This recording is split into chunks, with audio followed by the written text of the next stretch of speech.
Don't know why this is all acting all crazy this morning, but it is. I'm trying to do what I normally do, but for some peculiar reason, it's not doing things properly. And it is annoying, actually, that what happens with YouTube is they keep on changing the way things happen. I wish that didn't happen. Obviously, they think they're making improvements, but it's a long way from being an improvement. It's a wretched nuisance. Anyway, there we are. Never mind, so we'll try and make the best of this and see whether it's working. I'm trying to get this up on my other screen here. But rather than actually doing as it should be doing, it's going all funny. Let's see what we can do to get rid of the sound as well. Oh well, here we go. Still got a minute or two. Yeah, I don't know why it's doing that, Joan. I mean, it's completely crazy. And even this is not working either, so I don't know why it's got some sort of bubble eye in it, which is odd. It was the normal sort of thing, but it's just not working as it should do. There we are. But you can see all sorts of peculiar things. I don't know why. You can see there's a huge. There's anything I can do to change on the other side. One moment.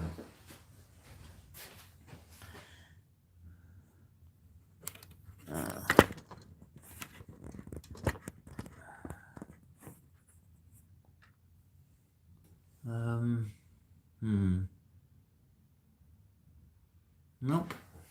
So just going to have a live with that.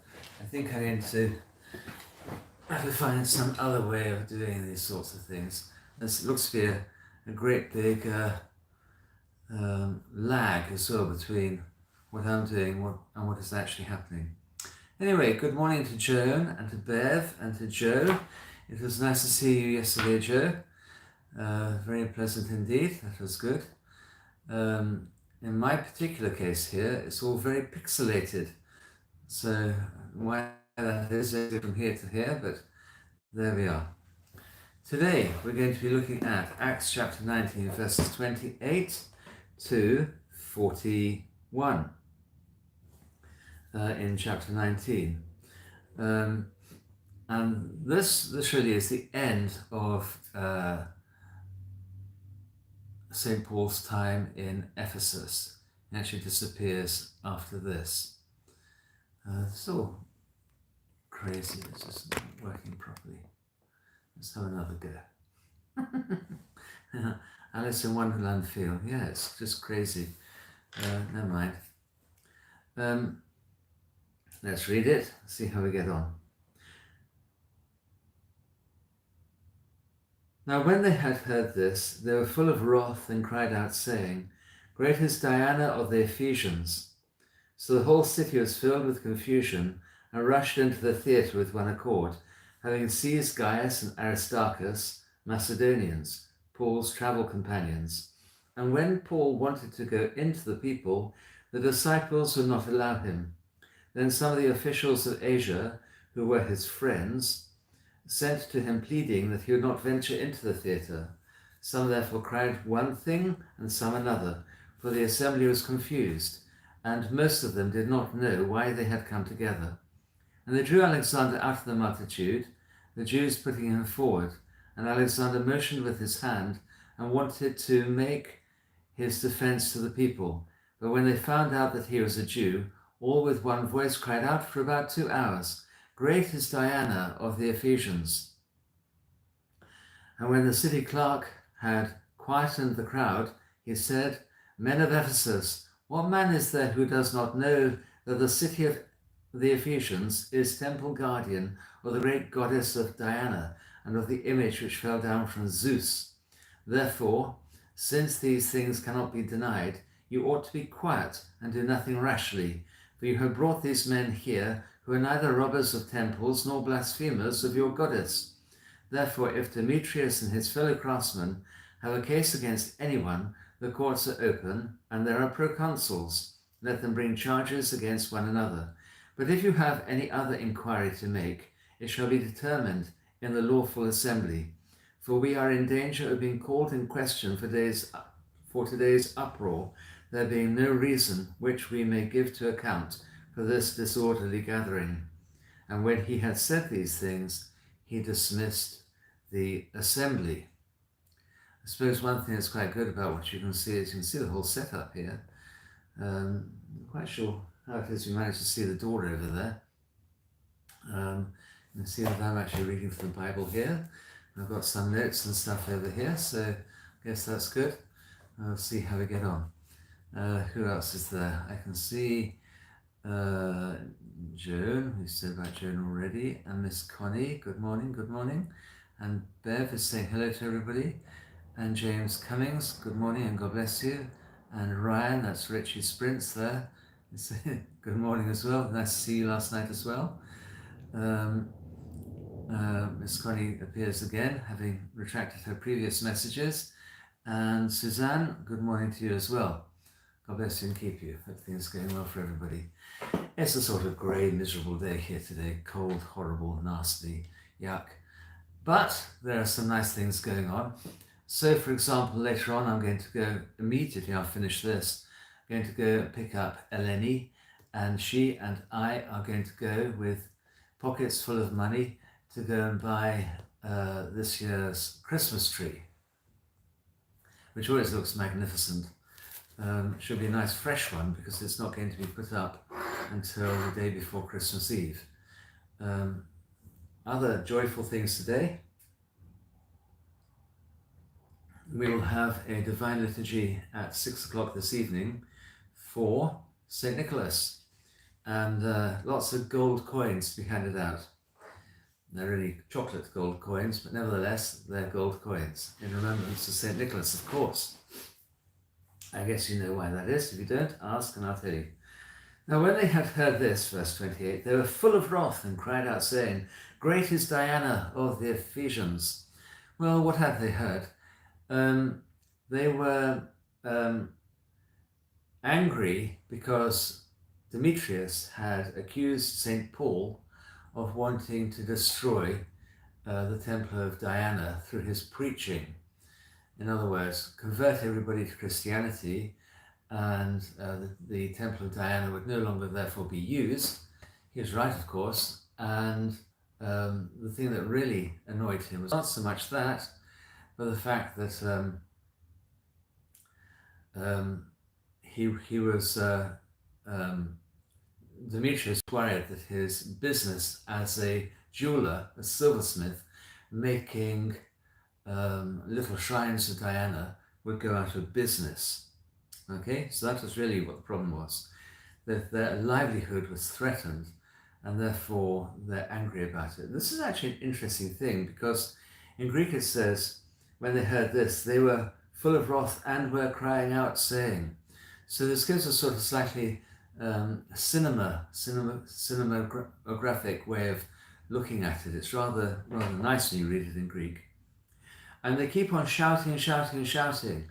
This is so that nobody else can put forward any other argument or do anything.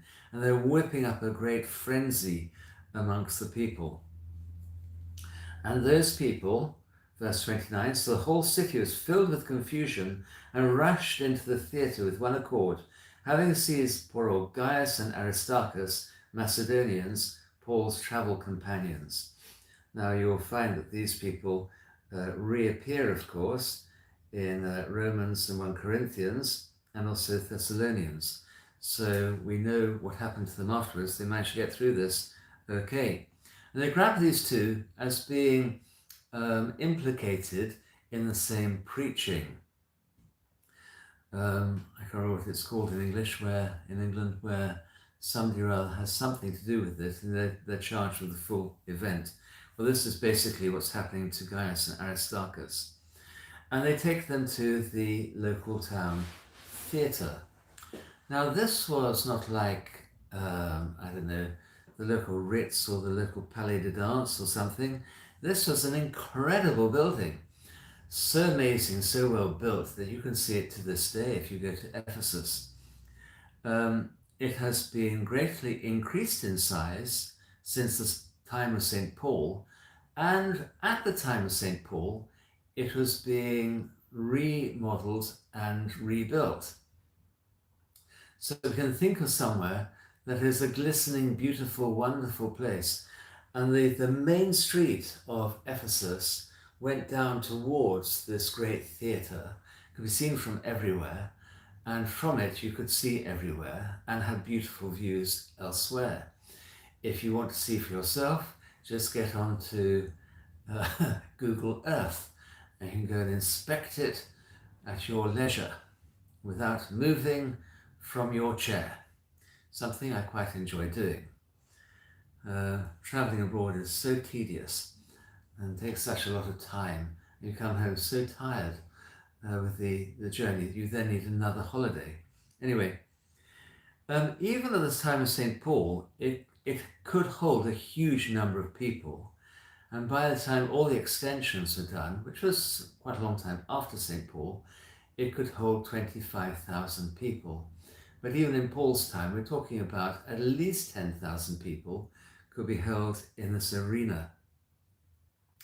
So when they're shouting, "Great is Artemis of the Ephesians," or "Great is Diana," as we'd say, this would boom out over the city.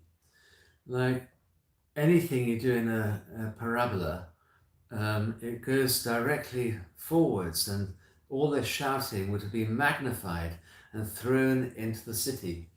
It's rather like when I lived in North London. I lived 4 or 5 miles away from Wembley Stadium. But when there was some sort of football match going on, it was very easy to tell when a goal had been scored or when one had been saved from being scored, because either a huge cheer or a massive groan would come over the entire area very clearly. Really quite extraordinary. Anyway, there we go. And this is like that. And all this shouting, all this confusion, and people not really knowing why they were hurrying to the theatre, but to the theatre they hurried in order probably to see what was going on. And once they arrive, they then start yelling at the tops of their voices, "Great is Diana of the Ephesians." Verse 30, "And when Paul wanted to go into the people, the disciples would not allow him." Verse 31, "Then some of the officials of Asia, who were his friends, sent him pleading that he would not venture into the theatre." So it rather looks as if the disciples were only just winning, and then along come the officials of the city of Asia, the Asian officials. They're called the Asiarchs, the chiefs of the province of Asia. They'd have been involved in all sorts of things, like putting on spectacles and organizing taxes and stuff like that. So St. Paul has got very important local friends, you might say, in high places, and they, plus the disciples, appeal to St. Paul not to go to the theatre, even though St. Paul wants to go there to go and preach. Okay? But they're not allowed to. So it's wonderful, complete chaos going on all over the place. St. Paul thinks, this is a good opportunity. A huge number of people all in one place. I can tell them all about the resurrection. Verse 32, "Some therefore cried one thing and some another, for the assembly was confused, and most of them did not know why they had come together." So there is complete confusion, complete chaos, which is exactly what it is that Satan likes. Satan is the author of chaos and takes order back into chaos, whereas in Christianity we see chaos being moved into order. This is why it is that when the Lord looked at the ochlos, the great crowd in front of him that were hungry, they were chaotic, they're milling around, he makes them sit down in orderly groups. The Greek means the same as vegetable plots. He makes them sit down in orderly groups, and these orderly groups can then be addressed properly. Satan, though, wants to take our ordered mind, our ordered society, and make it disorderly and chaotic. And within that chaos, Satan can work. I think we can begin to say we see this sort of thing happening all over our world at the moment, that increasing chaos from order, and within that increasing chaos, all sorts of bad things can grow up. As things become worse, then people of ill will are able to do more and more and more things that are actually in themselves evil. It's got a point, actually. If you think about some churches' worship, some denominations' worship, rather than being orderly and sober and decent, they fall into disorder and chaos.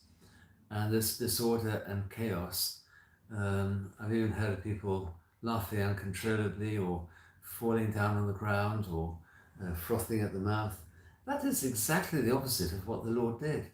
When he went around, people didn't collapse all over the place. They didn't scream with laughter. Actually, they went from being collapsed all over the place in paralysis to being able to stand, take their bed home, be forgiven, move from madness into order, from being out of your mind, ecstatic that is, into being in your mind, in your right mind. So, we must always be very careful about these things. The church is there in order partly to bring order and stability to the entire world and stability within Christ. Verse 33,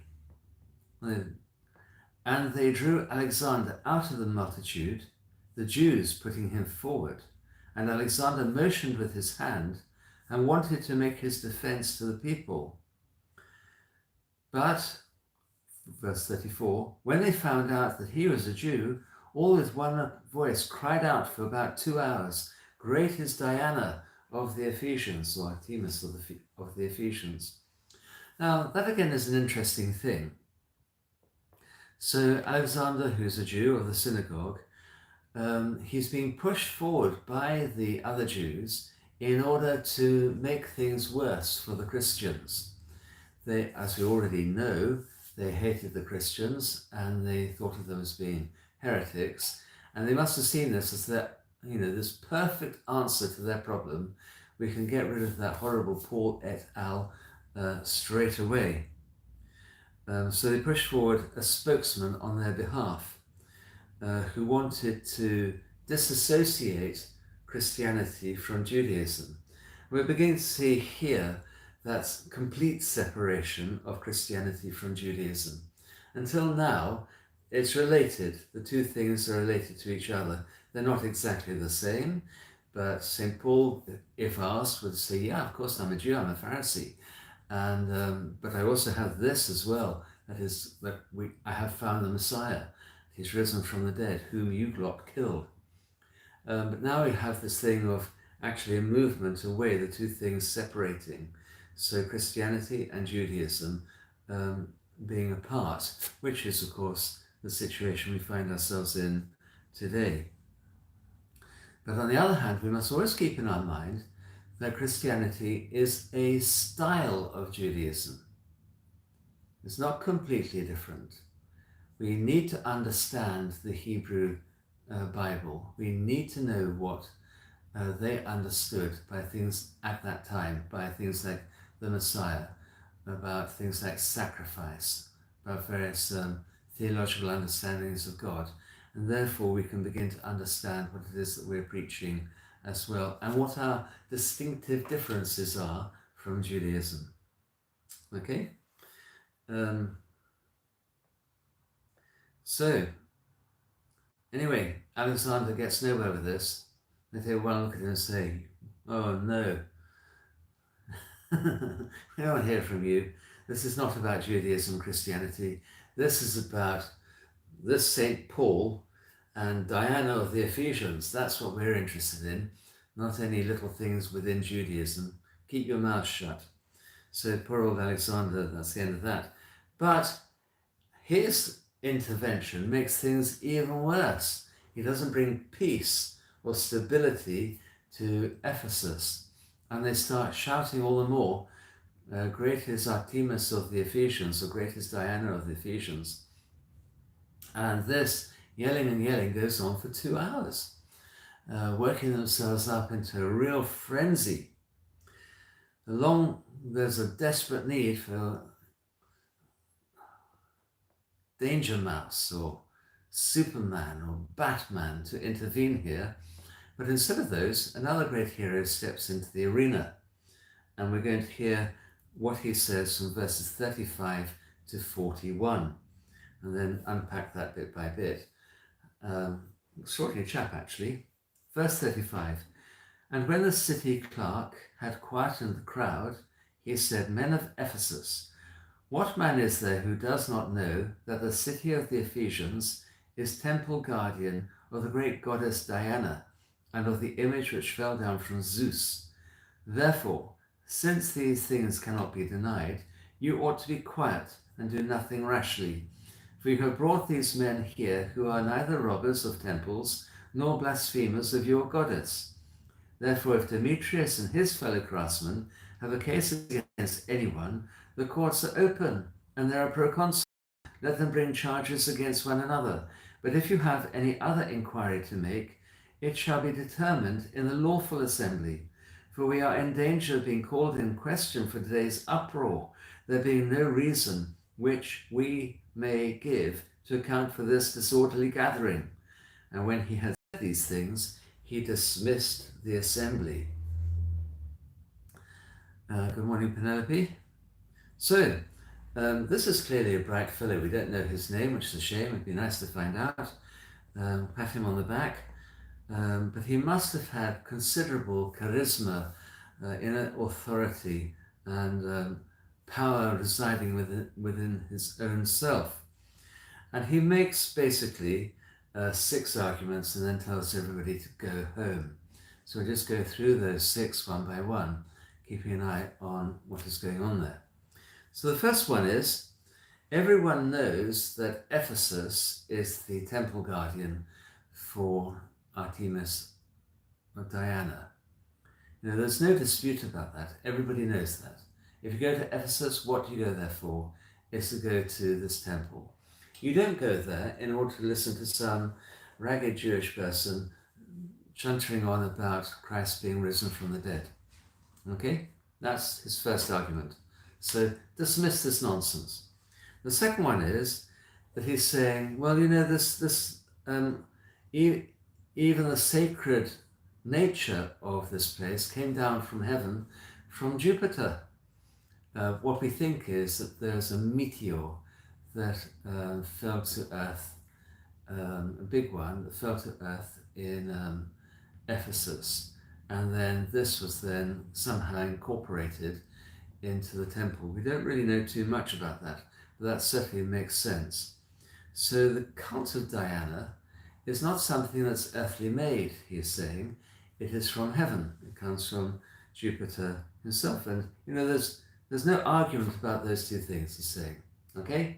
So your big problem with Paul is based on you've got a lot getting overexcited. Number 1, Ephesus is for Diana. Number 2, that cult came down from heaven.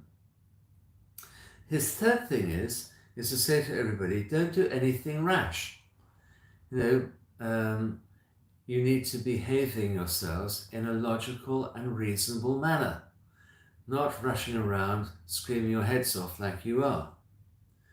Fourthly, he's pointing at Gaius and Aristarchus at this point, but he could equally easily have pointed at St. Paul and said, these guys have not slandered Diana, neither have they desecrated or stolen anything from the temple.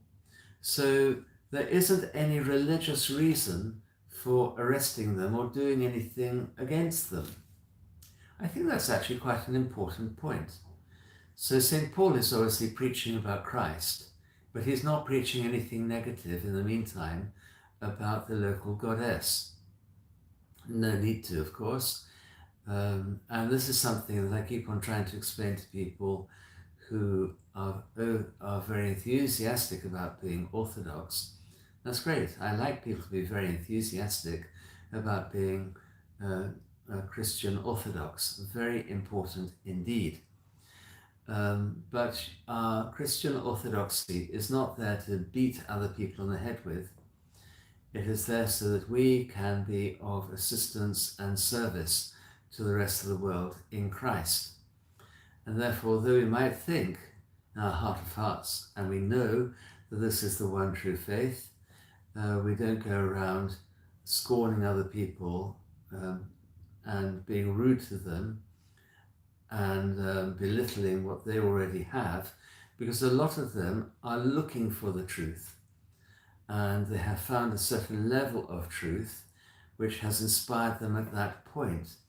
And that truth might be scientific truth, it might be scientific atheism, it might be some other completely different religion, like Islam or Judaism or Buddhism or being a Hindu or whatever. It might also be another style of Christianity. They might be Catholics or Protestants, different types of Protestants. But all of these people have to be given the general covenants and slack for wanting to live their lives truthfully. And therefore to go in and say what you believe is the whole lot of hoo-ha is actually pretty rude and won't get them listening to you. Start off by listening to them. Listen to what they say. And when they say something you agree with, then say, that I agree with. And then something else, this I agree with. And so they think, oh, actually that's interesting. One, this person is listening to me. Two, we have elements in common. And then at some point later on you can say, but there are other things I'd like to tell you about what we believe and so on. We have this agreement, often general agreement. You think about Judaism, Islam, other forms of Christianity. There's lots of general agreement. You then take them forward to other areas where there are things that are separate and are greater that they themselves might like to come to understand. And it looks as if that's something that St. Paul did. We know that in Athens, he looked around, he found the altar of the unknown God and said, well, I'm here to tell you who that is. This unknown God is Jesus Christ. Okay? But this good clerk tells everybody that Gaius and Aristarchus are innocent of any crime. Then he says, on the other hand, if you can find a crime, the courts are open. And there are proconsuls sitting around. You've already heard about one of them. Go and get the proconsul, take these two and Paul and others off to him and thrash it out between you. And that's what the proconsul and law courts are for. Said, and even then, we have an assembly. They actually have 3 assemblies a year. We have an assembly. You can take them to the assembly and the assembly can decide. But this is not a lawful assembly.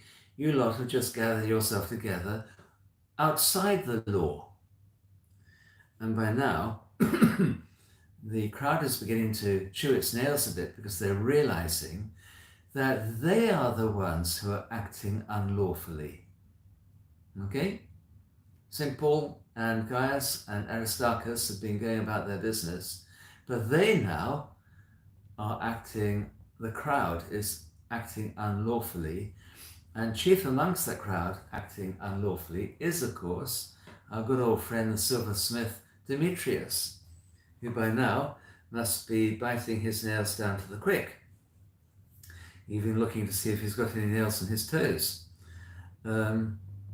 So if there is a crime, so this clerk is saying, you are the criminals.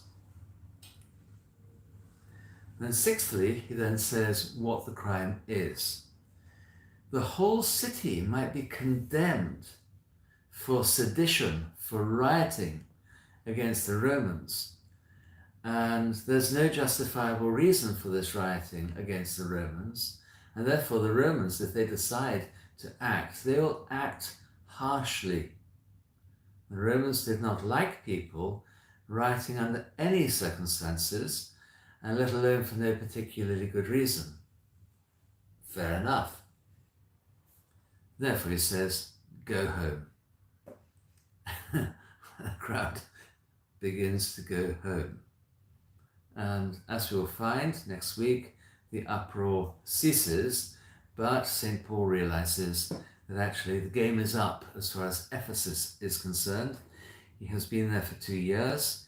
He has converted a large proportion of the city and the area around it, and now it's time to move on. Something he was thinking of doing before anyway. Right, we'll finish there, and let's see if anybody has been saying anything. Miss Connie, 40 degrees in town. Oh my goodness me. You won't be needing hot chocolate to warm yourself up before bed, will you? This is the big snag, as far as I'm concerned, about having a fast, and that is that I get really cold at night, and having a nice big mug of hot chocolate warms me up and gives me the energy to go to bed without shivering for first hour. Otherwise, I need to have the most enormous hot water bottles to keep me warm, and pack those around me. I've got 2 very long ones like this, and several small ones. And I think I must have inherited this from my mother, who has always, even when we lived in various hot countries abroad, famous for wearing 2 vests. In Englistan, she used to be completely rolled up like a yeti or something, as indeed I am today. I've got umpteen layers on. 7 layers on now I think about it. So there we are. So 40 degrees, yeah, that is hot. Joan says, looking forward to seeing the tree this year, Abuna. I hope it's going to be very beautiful. It was absolutely lovely last year. And then Joan says, why coins? I'm going to show you some of the coins and then you'll see what I'm talking about.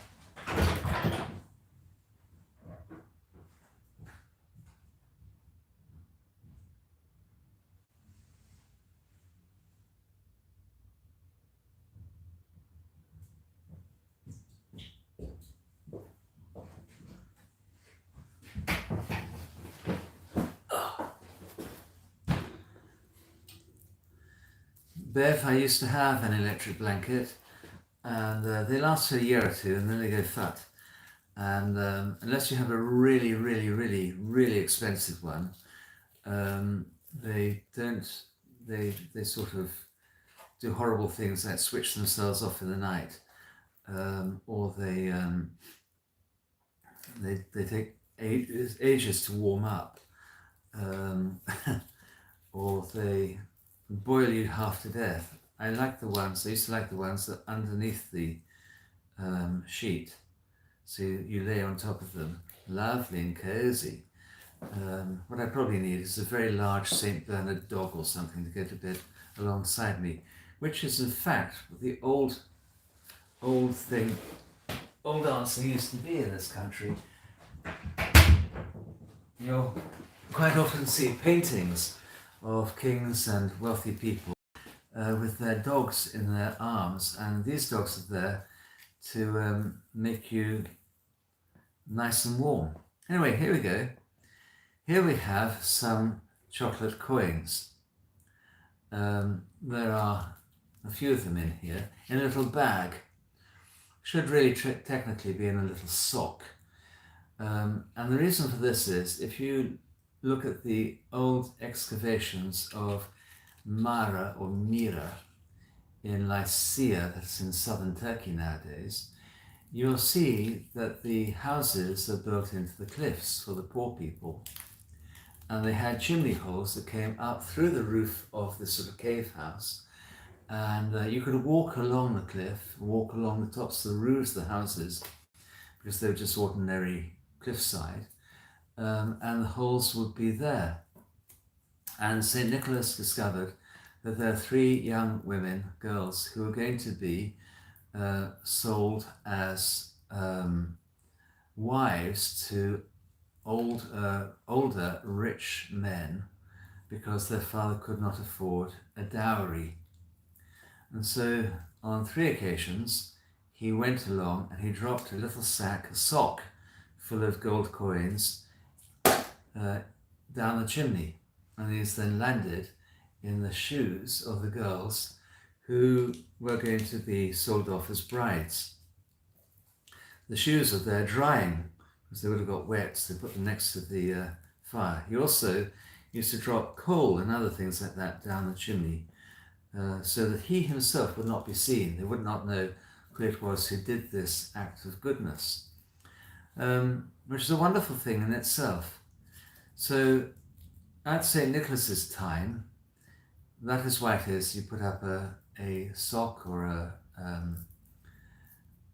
what are those things called? A stocking or a bag by the fireplace, or a shoe. In some parts of the world they put shoes, like I think in Holland and in Denmark they put a shoe out near the fireplace, and then the parents then fill it with all sorts of gold-coloured things.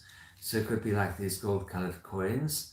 When I was a child, my parents used to fill it with apricots and oranges and nuts that had been coloured gold. Sugared nuts that were coloured gold and things like that. And then they put other presents on top of there as well. Okay, so that's why gold coins. And of course, if you were a naughty child, you didn't get the present, nice present. You just got the other present that St. Nicholas gave you, which was a piece of coal. So there we are. And this says 2 pence chocolate. And on the one side is, well, actually these are actually English ones. Well done, Ryan, you spotted this is rather good. In previous years, there've been American ones with American coinage on them. These actually, if you have a look, they are British coins. Don't think I could buy anything for them though. Anyway, there we go, so that's why. Okay. Making fasting hot chocolate. Well, you can do that, and I have got some, but it's nothing like as nice. And by chance, not by evaluation. Well done, Ryan. Bertie is a good hot water bottle. In case you're wondering who Bertie is a dachshund that belongs to Bev, a beautiful, lovely dog. Father Lazarus L. Anthony. Good morning, Father Philip. I'll rewind and watch again. God bless you. Your prayers. And Rob from Wales. God bless you and keep you. Nice to see you there as well. Okay, we've just got time to do some praying, which is always a good thing. So we're praying for Nicholas and for Nicoletta and for the other Nicoletta, for Daniel, for Joseph, for another Joseph, for Christina, for Carol, for Judy, for Dino's Simon, and for Jane, all of whom are ill with different types of illness. There's another person, I don't have her permission to pray by name for her, but her husband is a member of the congregation here. So please pray for this unknown person who's been diagnosed with cancer for the 3rd time. But pray that this also will be treatable and go. Okay, so God willing, there will be some sort of thing. Maybe I'll show you a picture of our new Christmas tree in the farm, and then inshallah there will be a sermon that will go up first thing on Sunday morning, and a live stream on Sunday at the normal time. Okay, in the meantime, your prayers, God bless you. If you like this, there's a little thumbs up button. You can press that. That would be very helpful. According to this, only 2 people have done that. There might be more. If you really like it, you might like to share the idea with somebody else. If you find it useful, somebody else might as well. Okay, right, well, God bless you and keep you. And I'm going to finish this now. I'll be able to see what I can see in a moment. So I'll turn it around so you can see the setup I'm looking at. So this camera goes into this, and here we've got the little computer and so on. And what's this? Christmas cards. It's not actually Christmas cards, I don't think. I'm pretty sure it's something else. But it's a Christmas card, one I particularly liked from last year. There we go. It's been sitting there all year. It's ready and waiting to be used. Right, good morning, Michelle. God bless you and keep you. Bye-bye, everybody. I can see now 11 people have said they like it. Okay, there we go.